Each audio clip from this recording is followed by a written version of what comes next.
প্রিয় বাবা, কেমন আছো? কতদিন তোমার খোঁজ পাই না। মনে আছে বাবা, আমাকে মুঠোফোন কিনে দিয়ে বলেছিলে যেখানেই থাকিস কল করে জানাবি কেমন আছিস। প্রযুক্তি এখন উৎকর্ষতার শীর্ষে।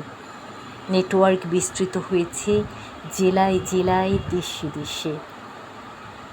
তবু তোমাকে পাই না বাবা। তুমি সব নেটওয়ার্কের বাইরেই থাকো অচিনপুরে। তাই হৃদয় থেকে খরিত রক্তে আমি চিঠি লিখি তোমাকে, প্রতিদিন একটি করে। হয়তো স্রষ্টা টেলিপ্যাথির মাধ্যমে সে চিঠি পৌঁছে দেবে তোমার কাছে। মনে আছে বাবা, তুমি আমাকে কাঁটাযুক্ত মাছ খেতে দিতে না, পাছে গলায় আটকে যায়। এখন তোমার সেই আদুরে মেয়েটির জীবনে শুধু ক্যাকটাসের বাগান। আমি সব্যসাচী হয়ে গেছি সেই ক্যাকটাসের আঘাত থেকে নিজেকে বাঁচাতে বাঁচাতে। মনে আছে বাবা, আমার যখন অসুখ হতো, আমাকে বাঁচাতে ভালোবেসে অসীম সাহসিকতায় তুমি যমের সাথে করতে লড়াই। জানো বাবা, আমি এখন নিজেই সে মৃত্যুদূতকে খুঁজি।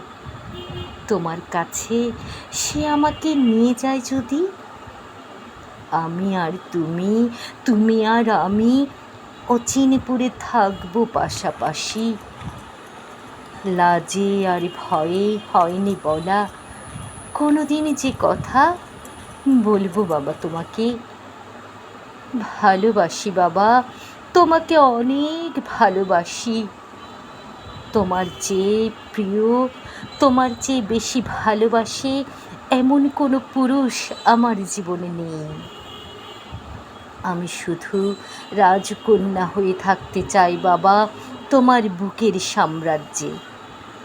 ইতি, তোমার রাজকন্যা।